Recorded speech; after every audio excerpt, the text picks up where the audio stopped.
I have started the recording, I believe. Okay. Bismillah ar-Rahman ar-Rahim. Rabbi shrah li sadri wa yassir li amri. Wahlul 'uqdatam min lisani yafqahu qawli. So inshallah, today we will continue our discussion on the 25th word, the first light and the first ray. Probably this doesn't need to be this big. It makes it harder. Let me make this smaller.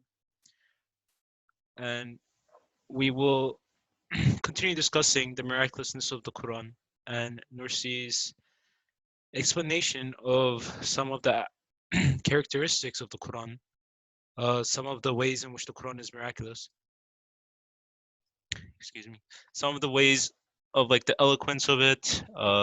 Previously, last week we were studying verses such as, "And the sun runs its course to a place appointed," or we were talking about the moon that looks like a date stalk, and we were talking about how maybe the magnificence or just how concise yet meaningful these verses and phrases are.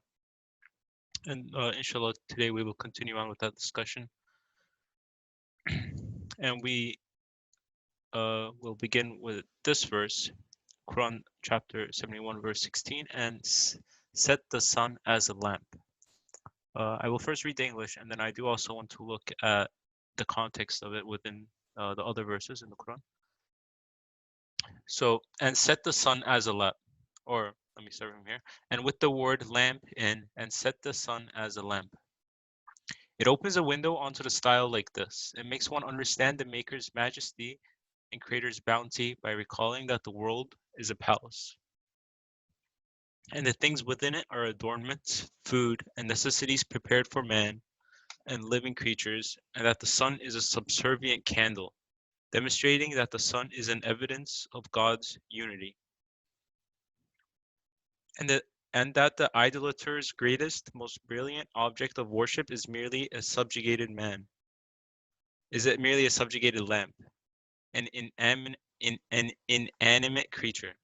That is to say, the word lamp calls to mind the Creator's mercy within the grandeur of his dominicality. It recalls his favors within the breadth of his mercy, and in so doing informs of his munificence within the majesty of his sovereignty.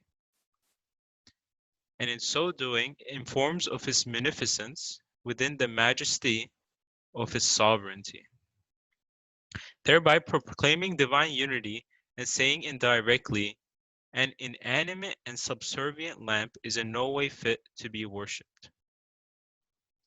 And in the course of run its course, it calls to mind the wondrous orderly disposals of divine power in the revolutions of night and day and winter and summer, and in so doing makes known the grandeur of a single Maker's power in his dominicality.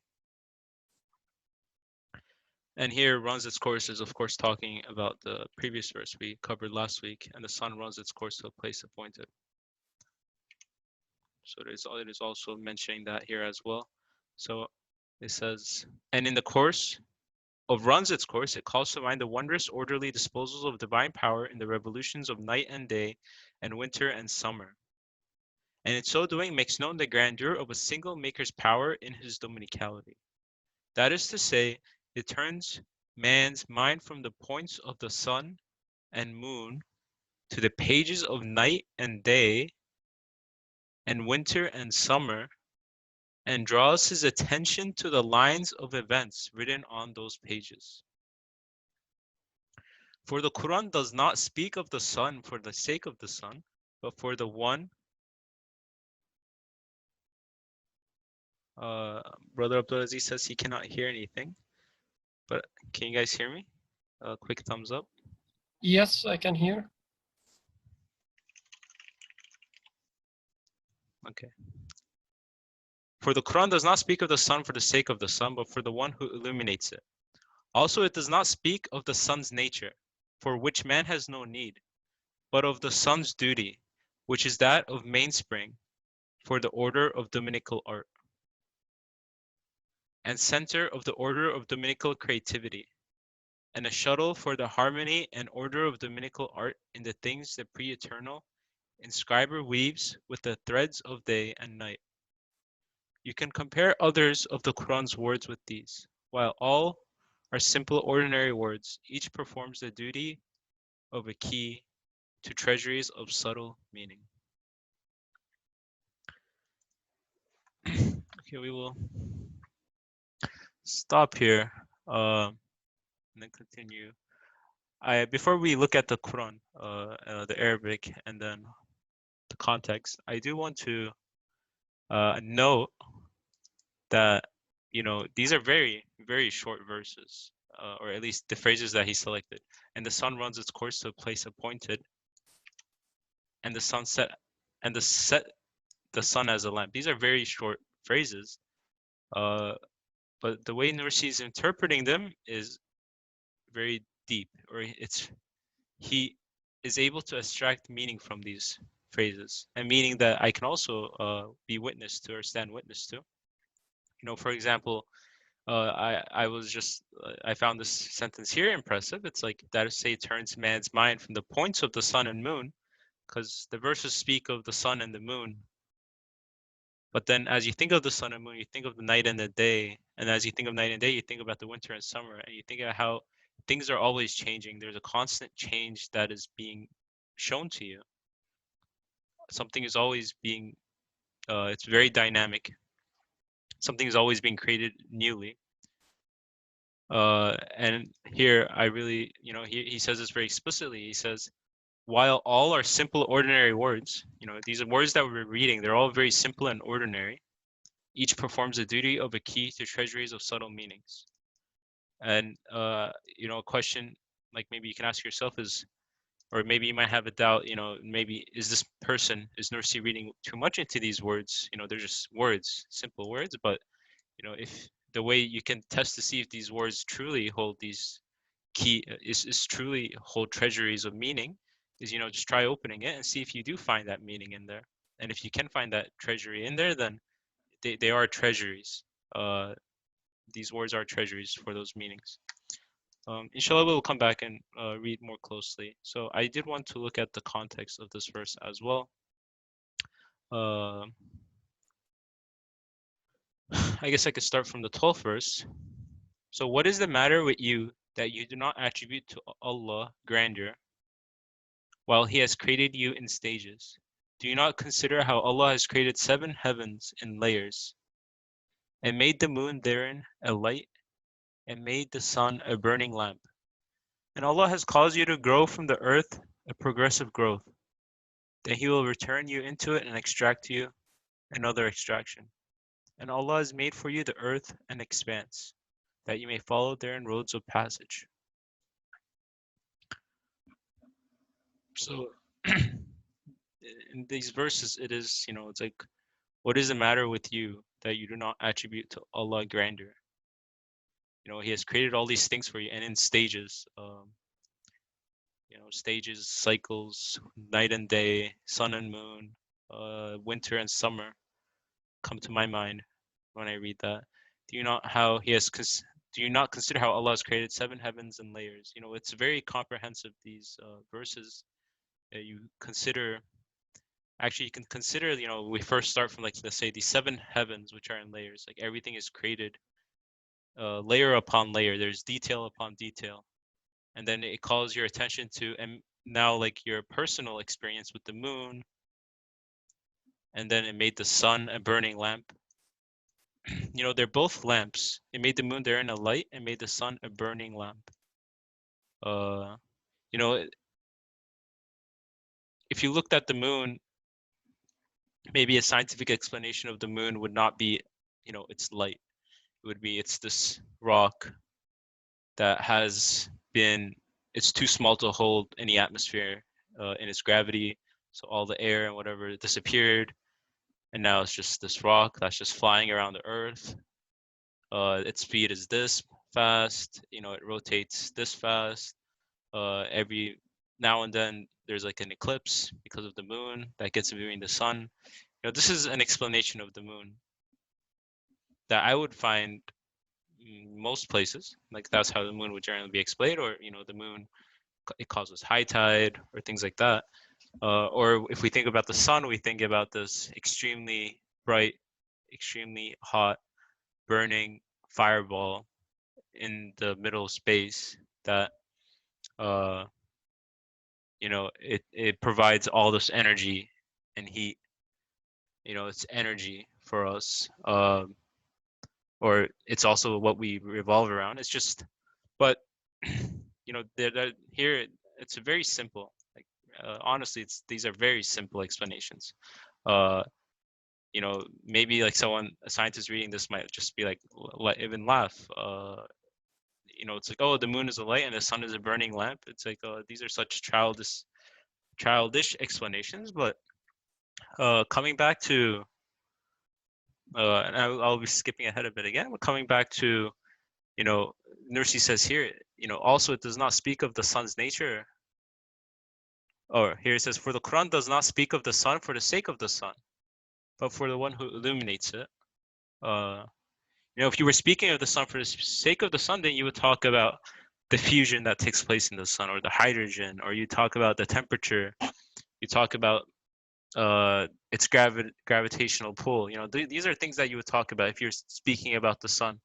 But when you're talking, when you see that, the Quran, it doesn't speak to give you details about, let's say, its material aspect or its, the molecules that make it up, but it talks about, it's trying to direct you to the one who illuminates it.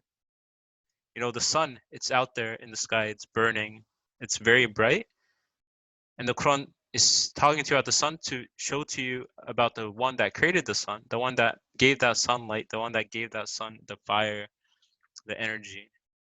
Its purpose is to point not to the sun, but to to the conclusion the sun should take you to the belief maybe that the sun should take you to.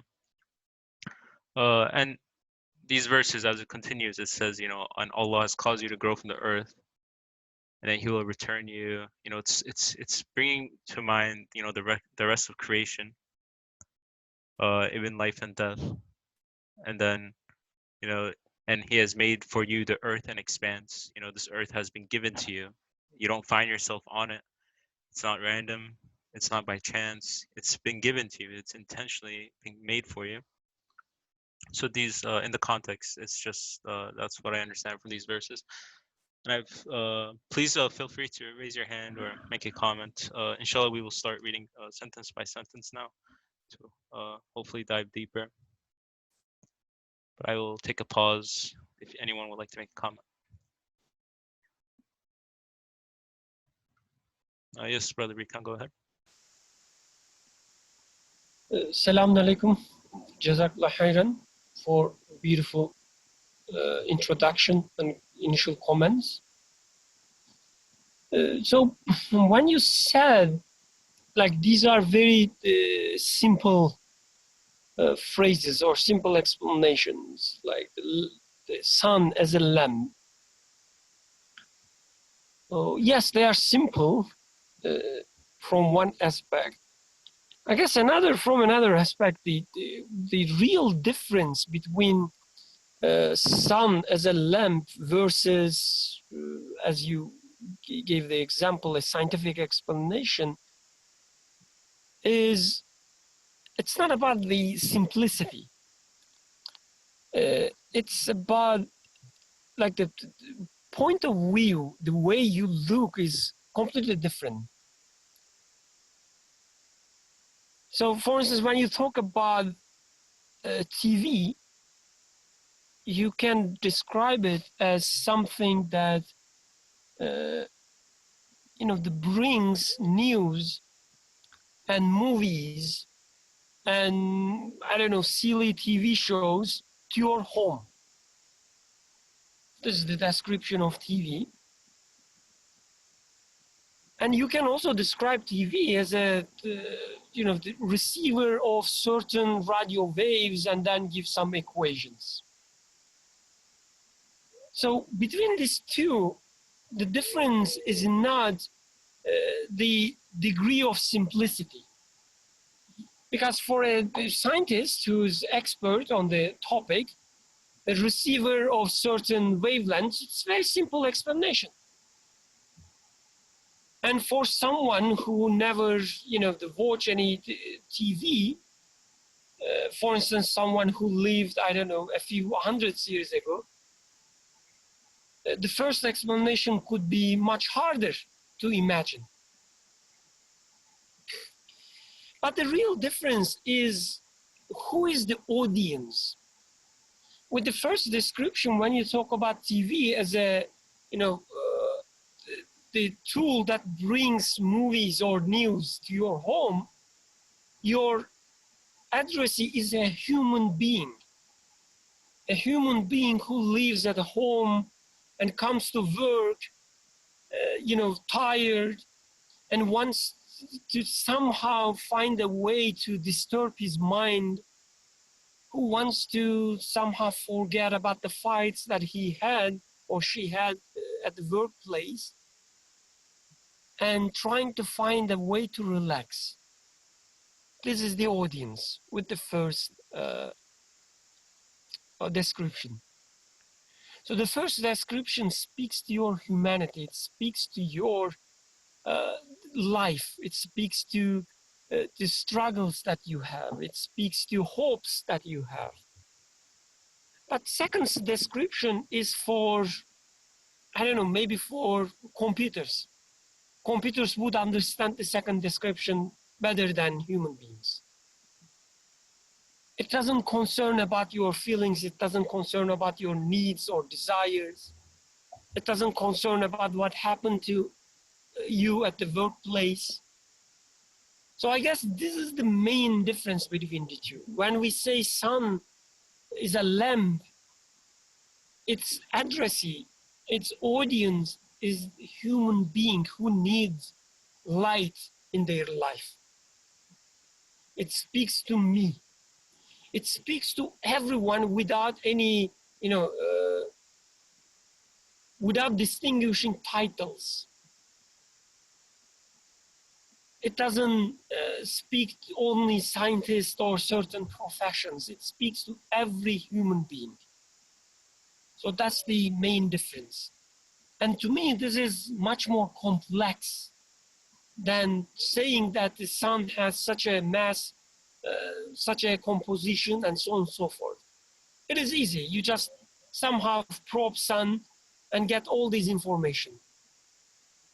But speaking to a human being and without discriminating is I guess, the hardest part. Jazakallah khairan.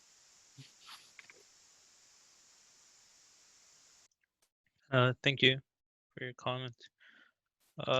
Yes, I think definitely the biggest difference is that one of them is addressing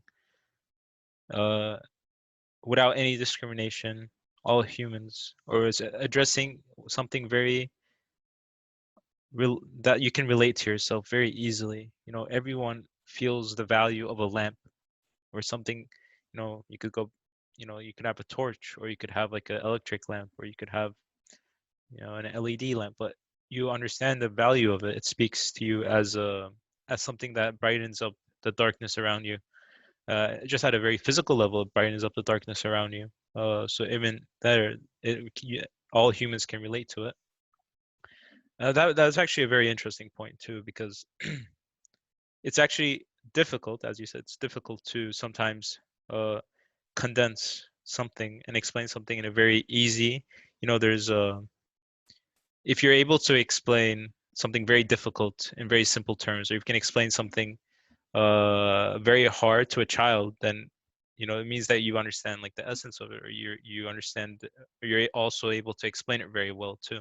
I believe there's even like a saying that's like attributed to Einstein about this. Like if you can't explain it simply, then you don't understand it, something like that. And if someone can come and tell you, and just the sun is a lamp, it's a very, and it's from, like, let's say a wise person told you this, let's say your grandparents or someone very wise in your life told you the sun is a lamp. Maybe at first you won't understand it, but then as you think about it, you would understand that there's much more meaning. It's like a treasure that you need to keep digging in to keep understanding what it means. But then compared to a wise man telling you. If your creator told you that the sun is a lamp, there's even, endless amount of meaning that can be excavated there compared to just a wise man telling you that. Is that a new hand, Brother Bikram? Oh yes, Okay, go I ahead. just I just wanted to like add something. I was listening. One of the head of one of the science foundations in U.S. Like she's the head of. You can take it as she is this head of science in U.S. And she was saying that the public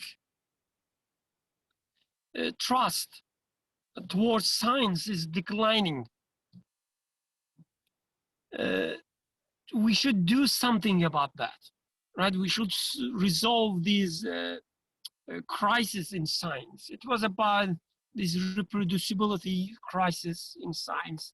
Like one group claim one result and another group claims another result. And the third group says completely like a different. You cannot reproduce what one group claims to be true. Anyway, she was saying, there's this trust issue. They don't trust much because she was complaining. They expect us deal with their problems and so on, approach them with this, the attitude. But we are scientists. We have to be objective. She was saying, like, this is like such an unfortunate things to hear from an educated person. Like, if you don't care about people, if you do not care about what they need, why anyone should listen to you? Why anyone should trust you? You're not even talking to humans. So I guess we take it as being human take us away from reality somehow. Such a silly idea. Being human take us away from reality, distorts the reality. But if your humanity is taken, if your needs, desires, hopes, what you hate, what you like is taken away from you, what is left? Who cares the mass of sun if it's not related to what I eat? So I just wanted to add this, as a side note. Thank you for your comment. Okay, inshallah, I will start reading from the beginning again, and hopefully we can dive a bit deeper with your comments. Hopefully, if you don't have comments, then we will move along quickly, which is also fine because there are other verses to cover. So, Bismillah. And with the word lamp in and set the sun as a lamp, it opens a window onto the style like this. It makes one understand the Maker's majesty and Creator's bounty by recalling that the world is a palace, and the things within it are adornments, food, and necessities prepared for man and living creatures, and that the sun is a subservient candle, demonstrating that the sun is an evidence of God's unity,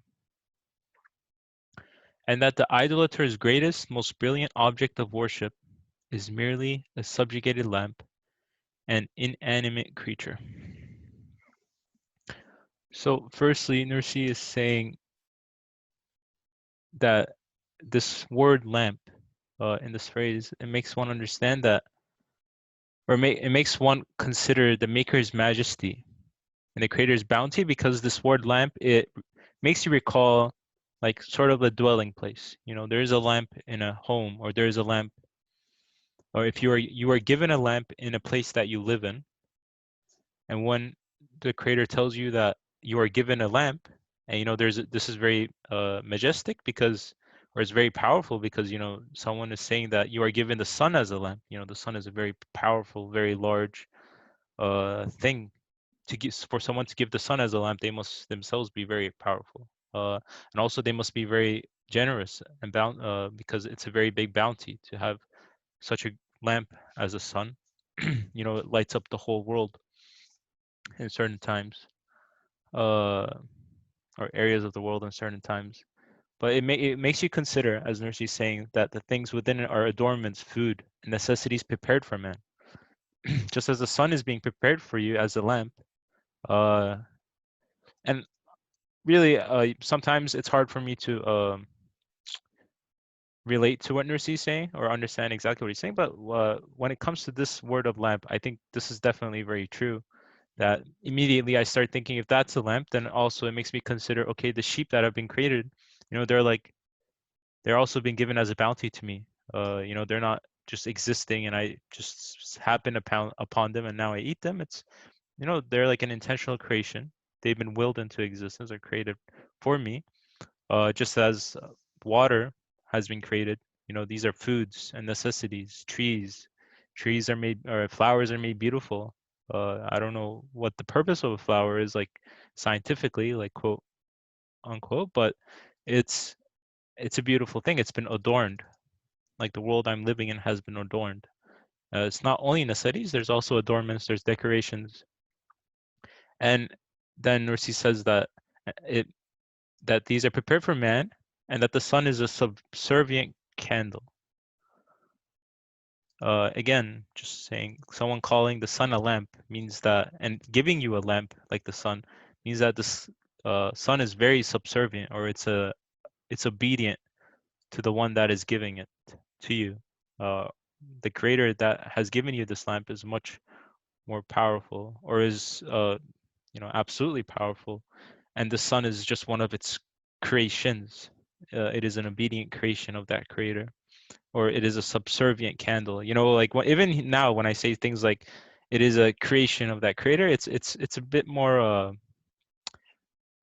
it's not as relevant to your human feelings. But here, just Nursi is saying it's a subservient candle. It speaks very directly to your feelings. The words he's using, just as the lamp speaks directly to your feelings, as Brother Birkan was saying, explanations or descriptions that speak to your feelings. The description is also subservient candle that Nursi uses. It also speaks to your feelings. It's a strong imagery behind that as well. And then the sentence continues, and feel free to raise your hand whenever you like. Sentence continues, demonstrating that the sun is an evidence of God's unity.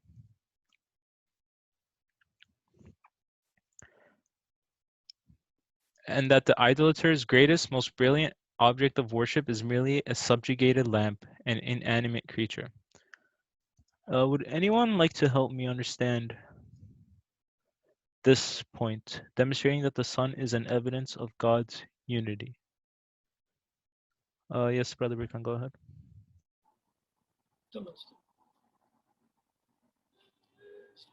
Assalamu alaikum. So a few things here. First, I guess if you look at the sun as for itself, like it has a mass, it has this, it has that, then and compare this with it being a lamp. So once it becomes a lamp, then the purpose gets into the picture. Somebody who put it as a lamp gets into the picture. Otherwise, if I take sun as a thing by itself, it gets detached from me. And but if I take it as the one who makes me put this lamp over there for my benefit, then now it's becoming, I am becoming part of a big picture. Sun is becoming the part of the same big picture, and the artist of the picture is the same. And for your later question about how is it that sun is the single proof for the uniqueness of the creator, so I am benefiting from that sun. Likewise, a butterfly is benefiting, a bee is benefiting from that sun. So as if everything that is living on this earth whoever is making all of them must be the maker of the sun. So since there's commonality among all of us, there's this, if you like, brotherhood, this common background in which all of them are working in harmony, uh, as opposed to the claim of, no, they fight with each other. There's no fight, there's this brotherhood in that existence. It all shows that they are coming from a single source. And that, as that single source tells me about that sun as it's a lamp that I could put it there for you, for your benefit, then it puts things into a totally different perspective.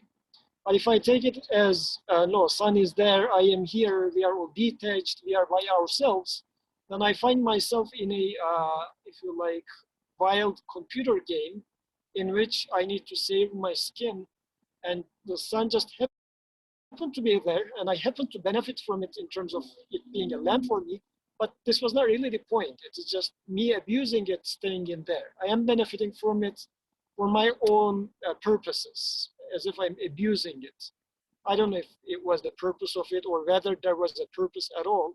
So if you compare these two perspectives, Quran's way of speaking really shows the universe as a speech that talks to me and locates me in this existence in a beautiful way, and then shows the relationship between me and the rest of the existence as we are equally the creation of the Creator, so to whom we are all turning towards for asking for sustenance, for providence, and to whom we turn and offer our thanks. Maybe I can add one more thing. So at the beginning, Yusuf was saying, when we talk about the sun as a lamp, it brings the idea that I am benefiting from something and there's someone who takes care of me. I guess this is really important because speaking of creator and speaking of even like beyond creator, speaking of the sustainer, Rab, is only possible, at least, you know, speaking in the real sense, like I'm talking about the belief in sustainer. It is possible to the extent you realize that you are sustained. If sun is something out there, just staying there by itself and not helping you at all, not benefiting you at all, and then everything else will be detached as well, like every single item, every single thing in your life will be detached. You will not see any benefit from them as well. If this is your life, then there's no sustenance for you. To the extent you realize that you are sustained, that you are being taken care of, then your belief in sustainer starts flourishing. So this being sustained and sustainer, the relation between the two is so important. So it is really important to realize that I am being taken care of.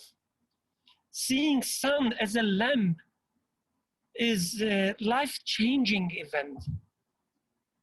Because as Yusuf said, instead of being someone who left alone, abandoned in a dark reality, it brings forward the idea that I am being taken care of.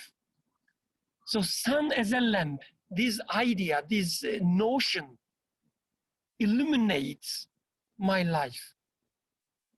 So that's a perfect analogy, sun as a lamp, not only because sun as a real object brings light to my life, but also sun as a lamp, an item put there for my benefit, for my use. This idea, this notion illuminates my dark reality.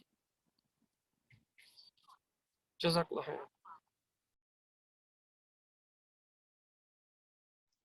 Brother Abdulaziz. Assalamu alaikum. I wanted to add, first of all, can you hear me, Abdul Rahman? We can hear you. Okay. I wanted to add just something on the unity that although I am being sustained, I am also used to sustain things around me. So that could basically unify me, or that's something I share with the sun, just as an example. That like I've been made basically to serve my dog, for example, just as an example. And so there are many things common between me and the sun in many ways. And I just saw that like just in the world of uh, unity. I don't know. That was my thought. No, thank you very much. I think your comment actually it now clicked for me, because just as Brother Birkan and Brother Yusuf were talking about the sustenance. So there's unity in the fact that there's a sun that's out there very far in space. Yeah, it's like very powerful and you can feel it. There's unity in the fact that it is also under the command of the one that is creating you. It is not just out there and out of the order. It is actually very part of the order. It is part of your creator's creation, what he has commanded.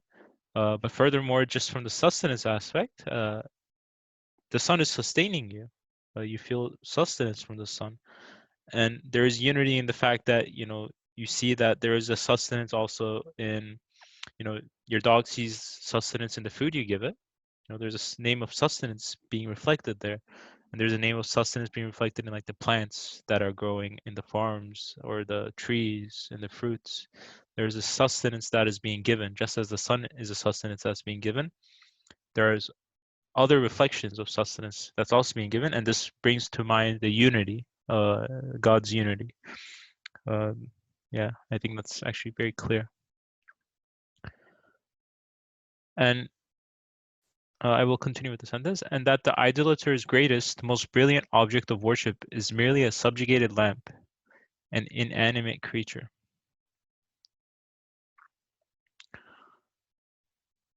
And I think here we could think of the people that maybe they worship the sun back in the day in Revelation. Like maybe they worship the sun back then, or even now, who knows?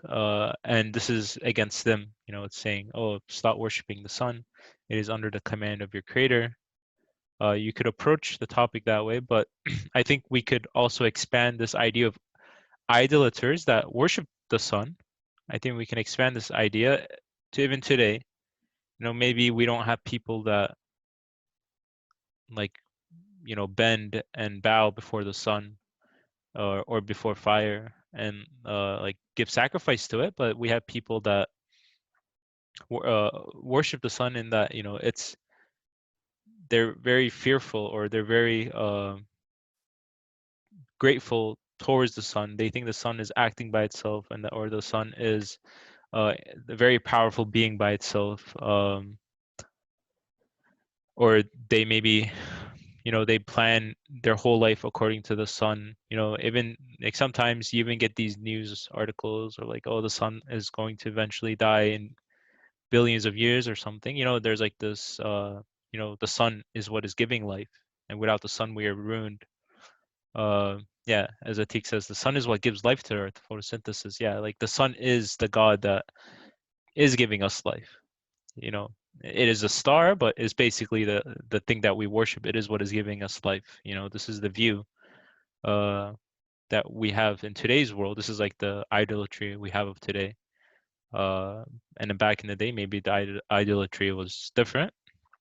But I think that when even today we read this and the sun is a lamp, we realize that it's a subservient creature. It's not this powerful star that can do whatever it wishes. Yeah, it does reflect power, and there is majesty that is reflected in its creation. However, by itself, it is just a subservient creature. It is acting according to a command. And again, as we always bring it back to this, but explaining, it's a very simple explanation that really but like it affects your feelings. It's very human. It speaks in a way that you can relate to it, and you understand that, yeah, whoever is saying this verse, the creator that's saying this verse, the sun is a subservient creature of it, and that my worship should not be going to the sun, and that it would be an error if I did that. But I think, like, just as the sun gives sustenance, and you might worship things that give you sustenance, you might worship the things in your life that give you sustenance, just like trying to expand on this further.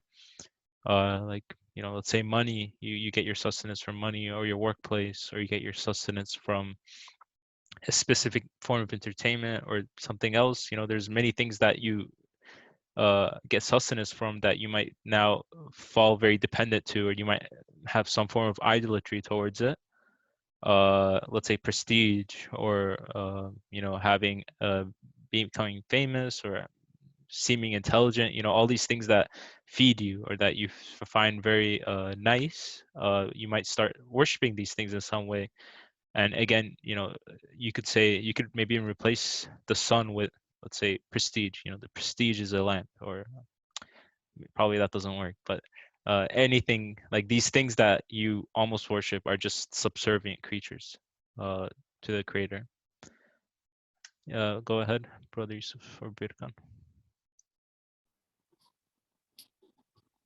I was thinking of another verse again about sun. I don't know if we read it this week or last week, when it says, "And the sun is moves within its, or flows within its course," and this is with the order or the measure of the Azizul Hakim, so the Almighty.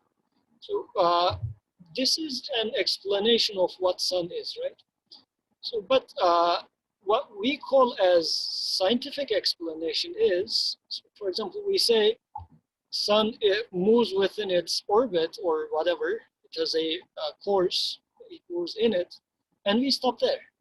This is our explanation. Or we say, for the life cycles of the beings, we say, yeah, there's this step-by-step change in life, or life forms evolve over time, and we stop there.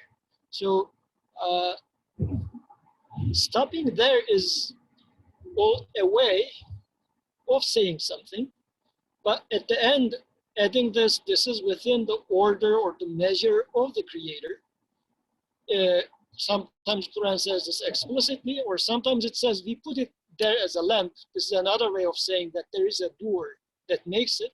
So it's, I think, at least equally explanatory in terms of what is happening. But one is like the one in which it doesn't say who does it, as if it happens by itself, is covering part of the story, making it meaningless. But as the Quran puts it, it puts it into a certain perspective. So the part that puzzles me is why I would consider one to be more solid of an explanation, while the other one is less. I mean, other one being the way Quran speaks, we take it to be really simplistic or of that sort. I think it's, in terms of conveying a message, it is at least equally, how to say, carries the meaning, but it carries even more meaning in there.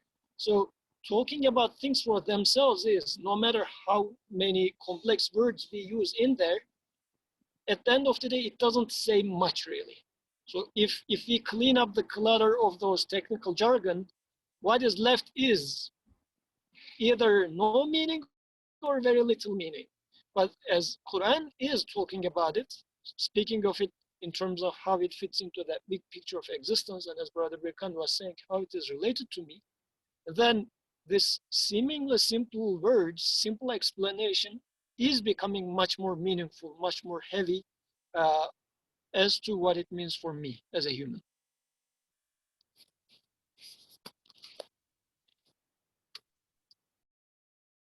Yeah, Jazakumullah khair. I like that comment you made about the fact that, you know, we maybe in today we generally might read up to this point and the sun runs towards its stopping point. You know, maybe in our daily lives we are doing this to many things, like, you know, this happens that way and that's happening and that's happening, and we don't consider the second aspect of it, which is, or the conclusion it should take us to, is, and that is a determination of the exalted and might, the knowing. It is very, and just as Nursi will say later, you know, and as you mentioned, like the purpose of that speech is not to speak about the sun. The Quran does not speak of the sun for the sake of the sun, but for the one who illuminates it. That that sun running its course, or the fact that the sun is a lamp, these things are mentioned. You know, the Quran mentions them in this way so that you find the one that is illuminating those things. You find the one that is creating those things, which is what humans need. You know, it's not so relevant to us or me, the composition of the sun, but it's more about why is the sun there? What is the purpose behind the sun being there? And Nursi will get into that as well. So thank you for your comments. They've all been very helpful. And always feel free to raise your hand. I will continue, inshallah. So that is to say, the word lamp calls to mind the Creator's mercy within the grandeur of his dominicality. It recalls his favors within the breadth of his mercy, and in so doing informs of his munificence. So let's quickly define munificence: the quality or action of being lavishly generous, great generosity. And in so doing informs of his munificence, or great generosity, within the majesty of his sovereignty, thereby proclaiming divine unity and saying indirectly, an inanimate and subservient lamp is in no way fit to be worshipped. So the word lamp calls to mind the Creator's mercy. You know, a lamp is something you enjoy. It's something that gives you sustenance, as we were saying. It's something that brightens your life, both physically, and also it can brighten your life, you know, spiritually. You like light. You don't really enjoy darkness. You don't want there you want there to be light in your life. And it's a mercy for a lamp to be given to you. So there's this calls to mind the Creator's mercy within the grandeur of his dominicality, because again, when we are talking about the sun as a lamp, and there's a grandeur there, and then it recalls his favors within the breadth of his mercy. And I'm guessing, you know, again, this is talking about setting the lamp there. You know, there's a favor there. It is speaking of his mercy. And I think he is approaching a more detailed aspect of the mercy. I can't quite grasp the more detailed, what he's specifically pointing out as regards to the previous sentence, because here he's also talking about mercy. But now it's talking about his favors within the breadth of his mercy, and so doing in forms of his munificence within the majesty of sovereignty. And feel free to jump in, but again, this just calls to the fact that, you know, the sun is part, you know, there's a sovereignty, let's say the solar system, or his sovereignty includes the whole universe, but then like the sovereignty that I can witness is like, let's say the world that I'm in, and then it's also the solar system that I'm in. And in the solar system I'm in, I can see like the sun is kind of at the center of it. And, you know, speaking about the sun and how it is a subservient lamp, it calls into my mind the majesty of his sovereignty for sure. It also calls into mind his generosity. And then again, it talks about thereby proclaiming divine unity. The solar system, the world, the sun, the planets, you know, the galaxies, or you don't even have to go that far, you know, just winter, summer, night and day that you experience. These are all part of the divine unity. These things that are changing are not changing by randomness, or they're not just happening out of the blue. It's a creation that is being given to you. It's being made for you in such a way. And saying indirectly, an inanimate and subservient lamp is in no way fit to be worshipped. Yeah. If I'll continue unless someone would like to make a comment. And in the course of runs its course. So again, this is speaking of the verse we had looked at last week. And the sun runs its course to a place appointed. That's also the verse Brother Yusuf was just talking about. So, and in this verse, the course of runs its course. So in the word course of runs its course, it calls to mind the wondrous orderly disposals of divine power in the revolutions of night and day and winter and summer. And in so doing makes known the grandeur of a single maker's power in his dominicality. The wondrous orderly disposals of divine power in the revolutions of night and day and winter and summer. And yeah, these are very, we talked about this last week. These things that we experience, the night and the day, that are so, really they're mundane for us. We're like, okay, it's day, okay, it's night. But if you even like think about it a bit deeper, it's why does it become night? Is because we're in this planet that's speeding through space, that's rotating. Why it's just rotating, it's not just rotating, there's a reason for it rotating. And then as it rotates from one side, the sun hits and there's light, and then as it rotates, it becomes dark, and then the moon. Like, it's kind of this thing we call night and day. It's actually very complex. There's so much happening behind it that it's like there's like I can imagine like a pen of power. It's like a drawing. A very beautiful drawing is being made constantly. It's like a masterpiece is being drawn, like in this night and day that's always happening, because it's a very, I don't want to say complicated, but it's a very let's say majestic or grandeur thing, or great thing.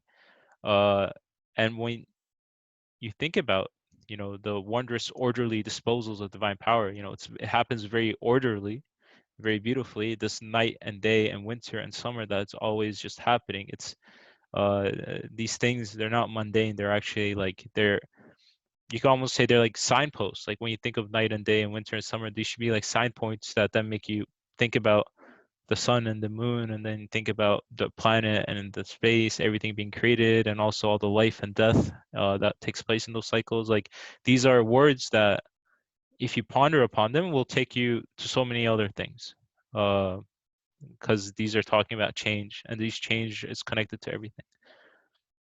So that's my interpretation of what Nursi is saying here.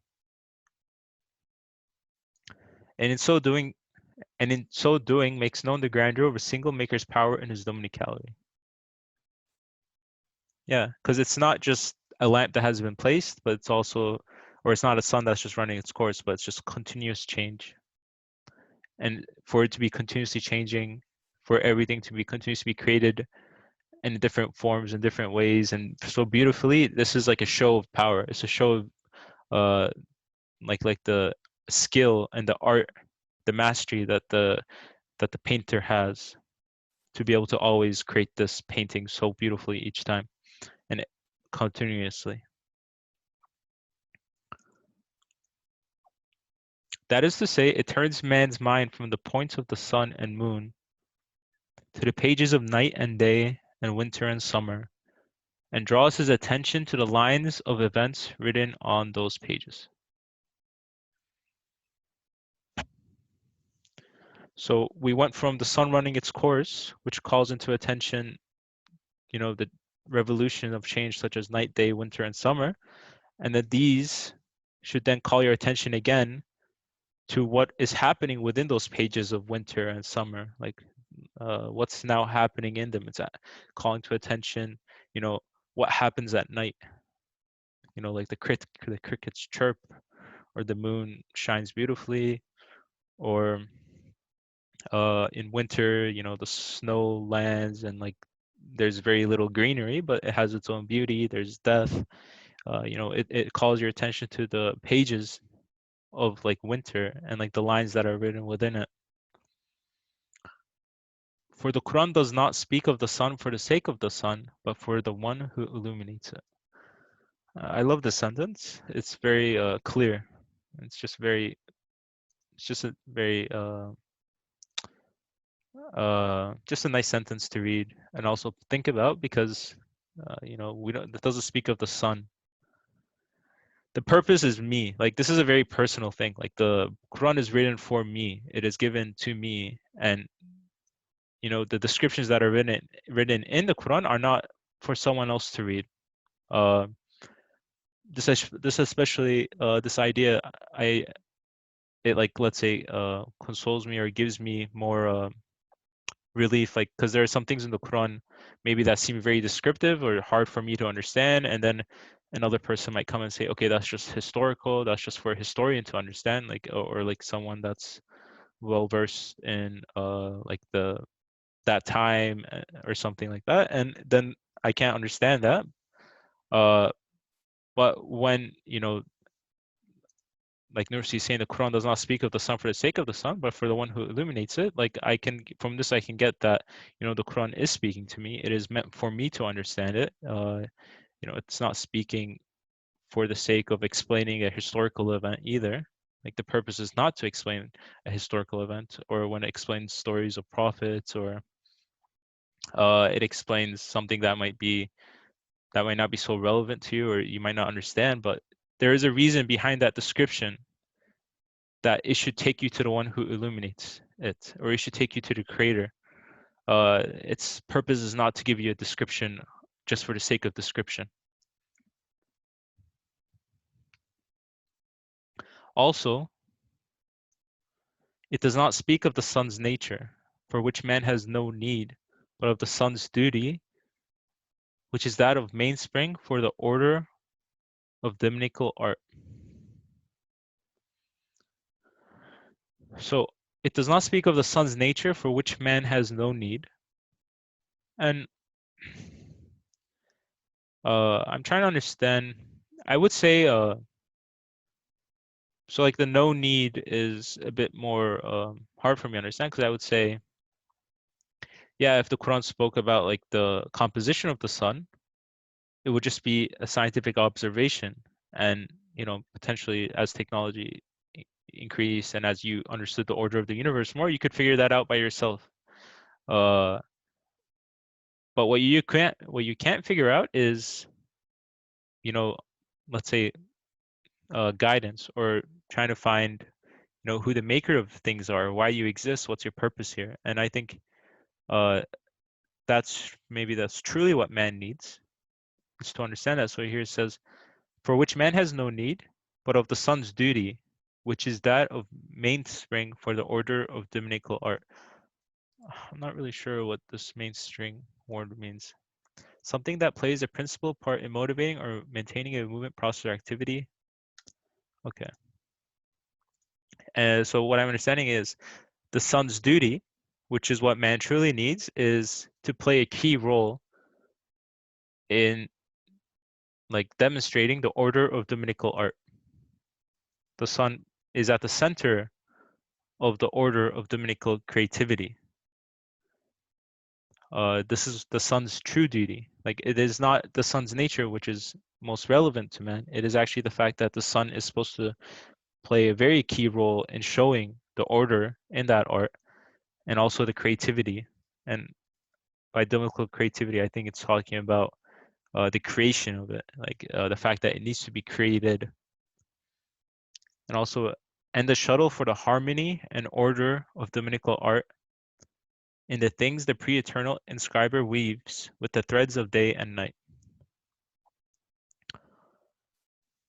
Maybe I can pose a question, since I'm talking very much. Do you agree with this? Do you agree that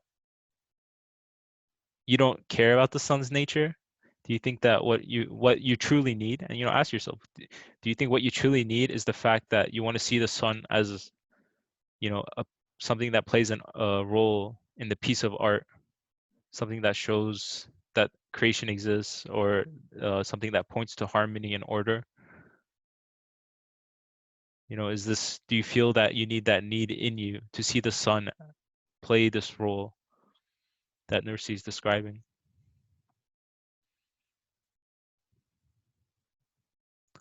I'll take a brief pause as we ponder about this.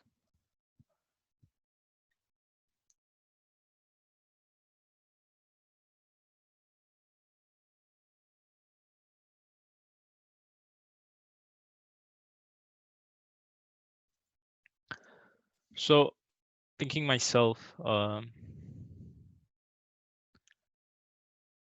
yeah, I would say really, you know, the sun isn't so meaningful to me, or it doesn't really speak to me, or it doesn't make me feel much. Just like, you know, there might be a black hole that exists across the galaxy, or there might even be someone can come to me and explain how there's something amazing happening across the universe, or even maybe right in my backyard or something. They can come and explain something in its description, in its composition. You know, there's uh maybe an example is like there's like an animal, it has 4 claws and it has this and that. And I do think like even such an explanation, like where you give the descriptions, like even if you like gave the description of the sun as a ball of hydrogen, you know, there is an awe that could be had there. Maybe it's a bit more difficult because it doesn't speak directly to you. Like you could speak to a scientist about the composition of the sun and they would be awed by it. It would speak to their feelings very directly. But as Brother Rikam was saying earlier, we were talking about in the beginning, is like this speaks to everyone, not just like a scientist. This is speaking to all humans. Its audience is for humans without discriminating between them. So here we see that as when it speaks about the sun, I don't want it to talk to me about the sun. First of all, I want to be able to understand it. I don't want it to speak to me in a way, in a jargon way that I will not be able to understand, or it's just for scientists. But I want it to speak to me most specifically to help me make sense of this world that I am in, to help me make sense of why that a sun is being placed up there.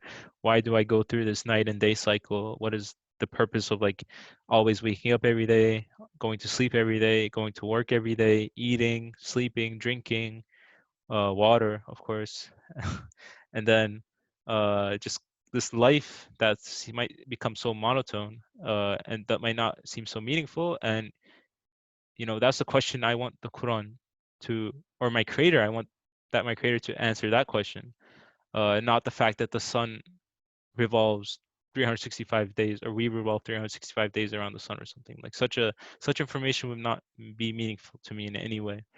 And I will end my thought with saying, like, it is most important for me that the sun makes me think, or reminds me that there's this pre-eternal inscriber. You know, there's someone that is inscribing and weaving the threads of day and night together. It's actually a very comforting thought to be like, okay, this day and night, it's being woven together.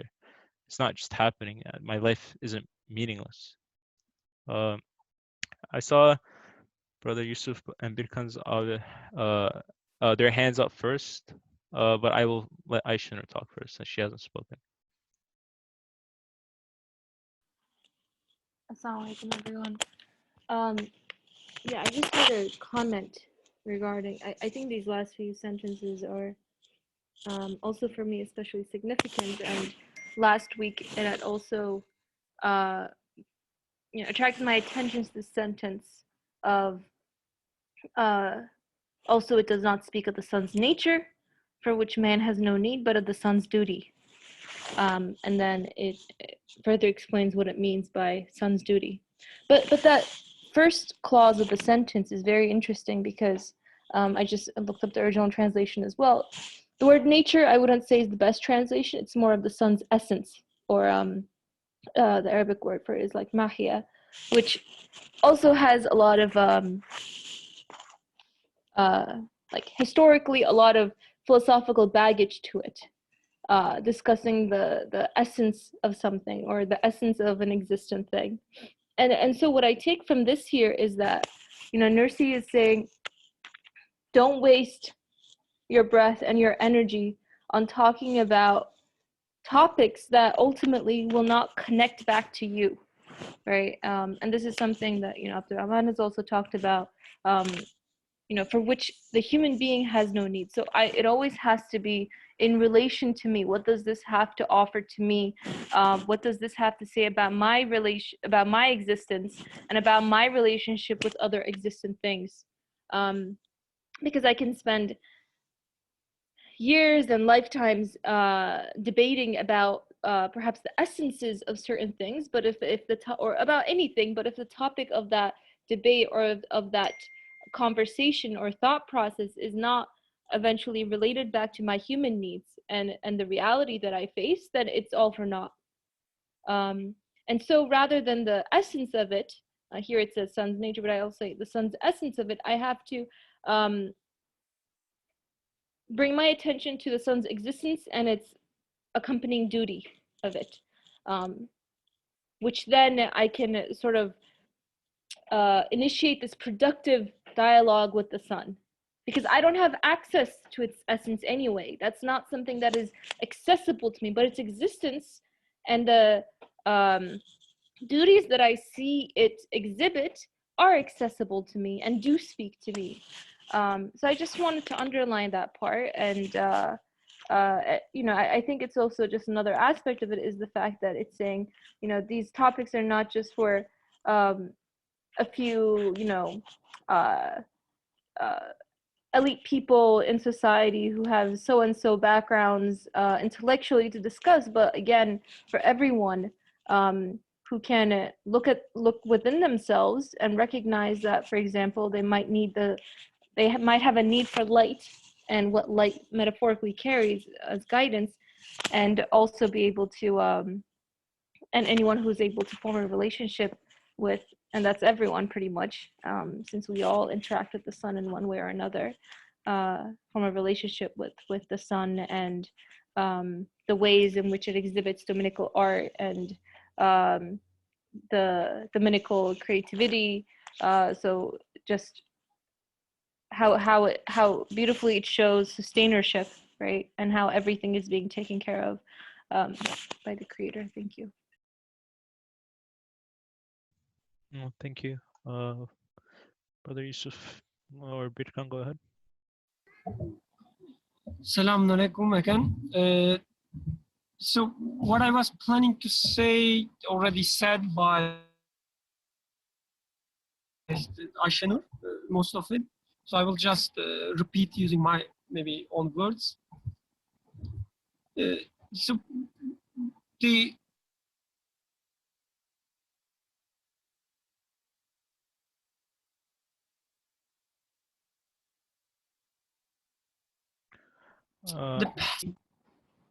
oh, you cannot hear me?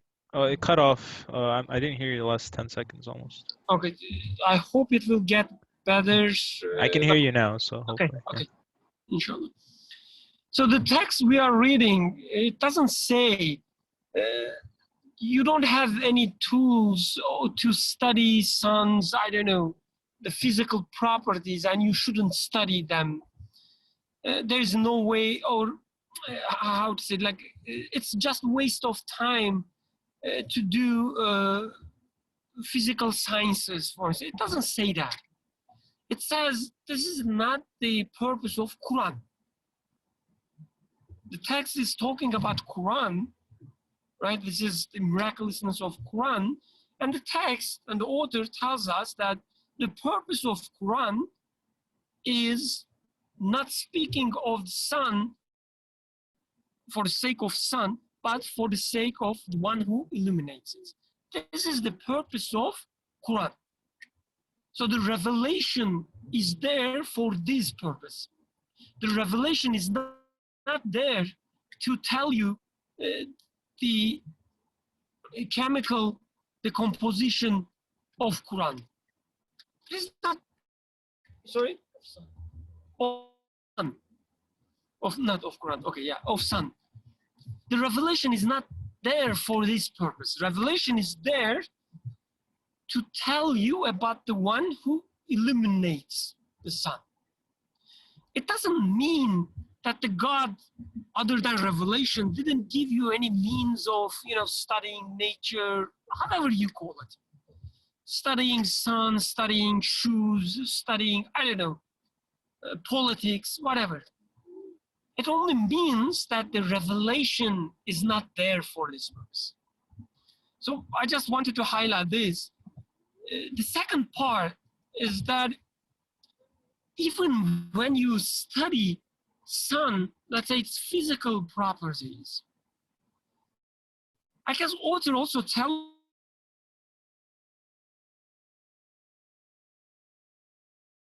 says which, I guess there's a highlight there. It's saying that whatever you are doing, you are studying revelation or you are studying something else, just keep in mind, ask the question, would this help me? Knowing this, would it help me to solve my problems? Would it be any help for me as a human being? Just keep this in your mind, whatever you study. This is the second part. And the third part is, it talks about son's duty. So from the beginning, we talking about, the human being is at the center. We should start from our, the humanity, our experiences, feelings, our ideas, needs, whatever. But it doesn't mean, when author says the son's duty, it doesn't mean he's referring to the fact that he's illuminating us, that the sun sends light and it gives, the nourishment for the plants and eventually to us. And then sun is there. This is great because, we have day, we have light. Sun is there, we have energy, whatever. No, this is not the duty of the sun that author is referring to. Just because we're talking about human being, it doesn't mean we are humanizing everything. Like, I'm not talking about, when I say the human is at the center, I'm not following a humanitarian, the path. But the sun's duty, author says, is to proclaim the perfect order of the Creator. This is its duty. And in reality, this is what I need as a human being. As a human being, I benefit from the perfect order of the Creator. Because this fact, this truth, will save me from the grave, from my grave. Otherwise, the fact that it illuminates earth, it gives energy, and all these, the details, these are not the real duty of the sun. These are just, as we said previous weeks, are examples, similitudes of its real duty, which is the proclamation of the perfect order of the Creator. Yusuf want to add something or maybe disagree? So we could have described sun as light source, but using it as a lamp is telling that it refers to its maker, its doer. Likewise, we could have explored, let's say, when does iron melt? So if I take it as such, I am just studying this iron for the sake of iron.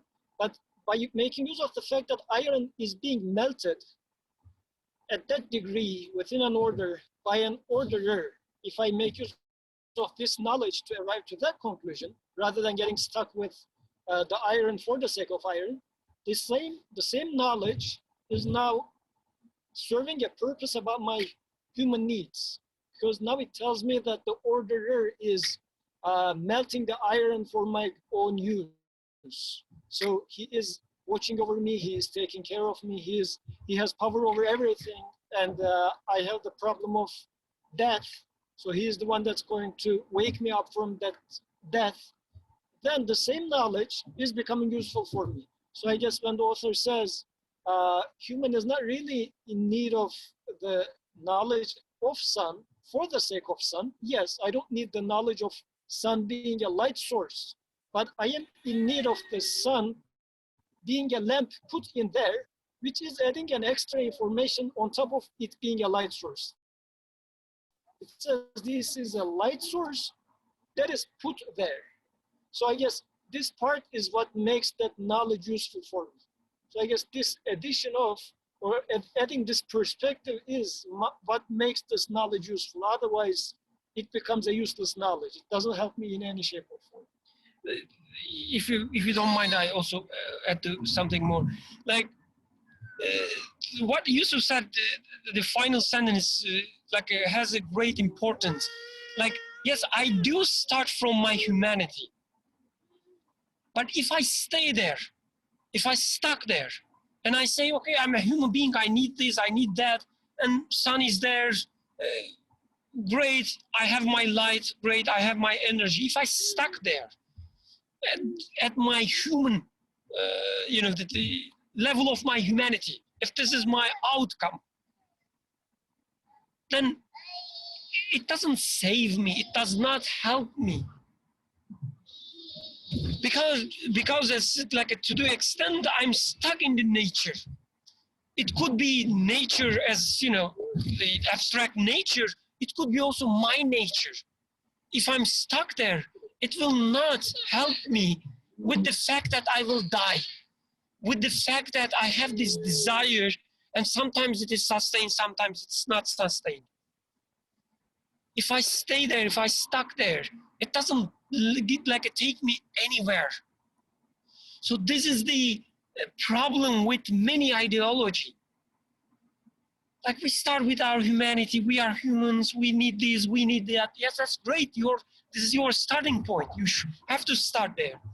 But if it doesn't take you to the fact that you are being created just like sun is being created, and just like the relationship between you is created, if it doesn't take you there, you are still empty-handed. Your humanity, your being a human, you're having all these needs, desires, feelings, ideas, doesn't help you at all.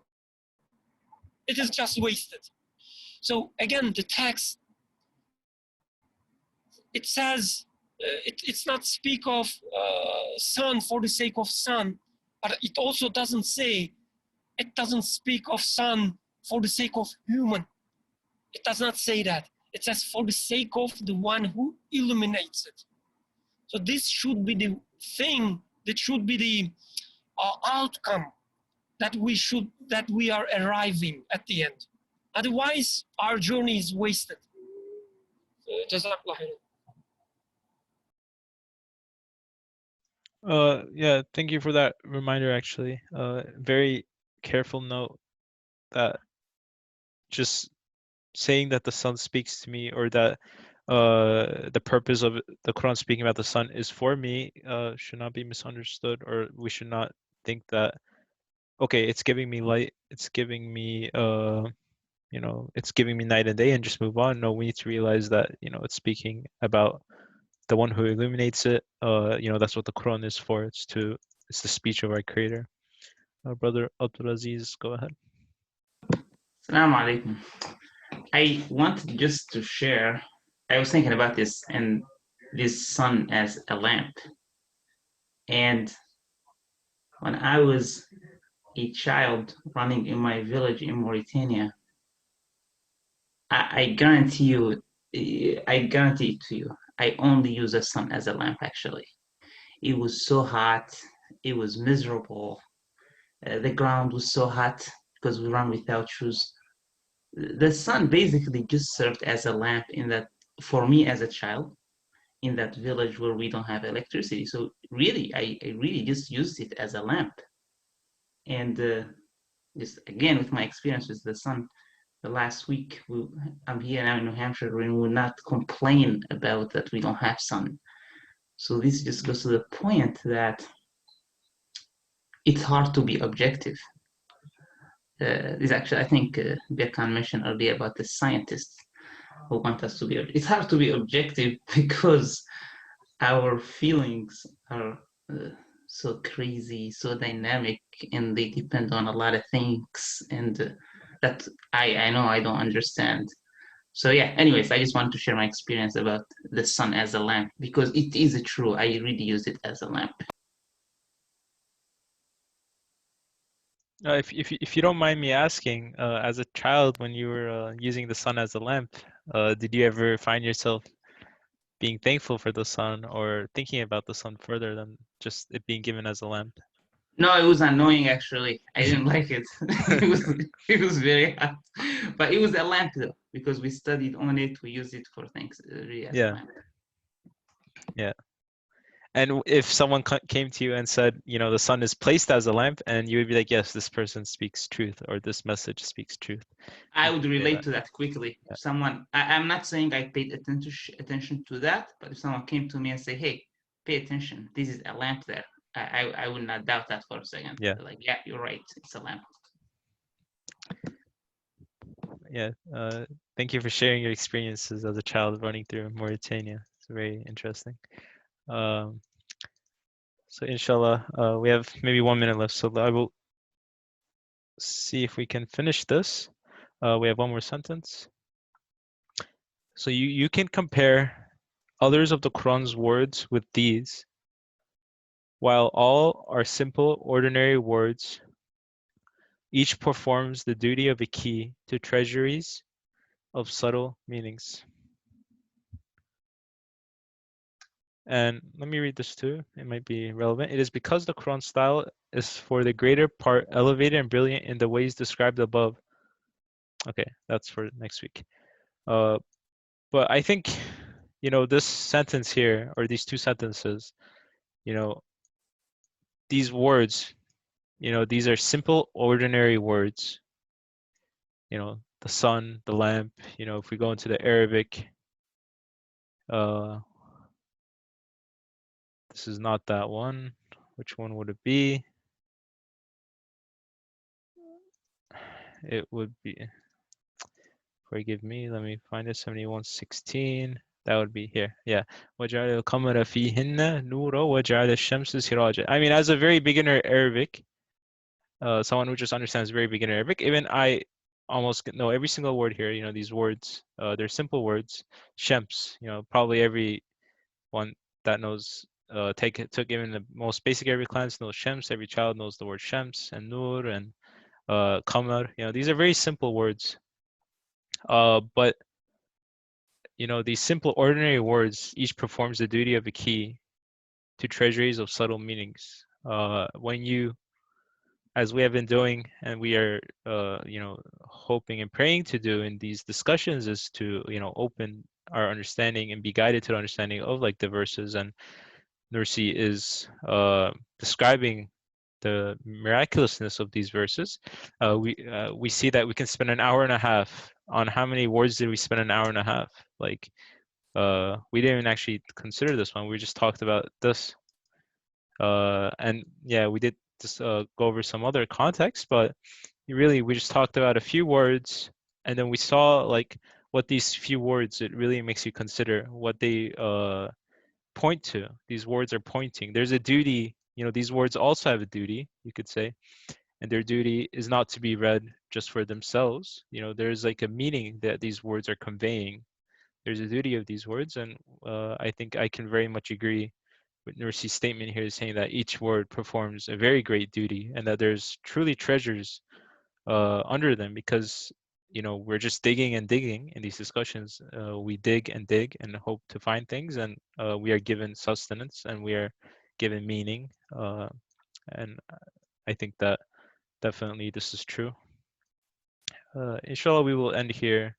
I will pause for your last comments, your final phrases or comments of enlightenment for us, if you have them. I believe that hand is an old one, so I'll lower that. Okay, alhamdulillah. Thank you everyone for attending and contributing and being a part of this supplication to be guided, inshallah. سبحانك لا علم لنا إلا ما علمتنا إنك أنت العليم الحكيم وآخر دعواهم أن الحمد لله رب العالمين. الفاتحة مع الصلوات.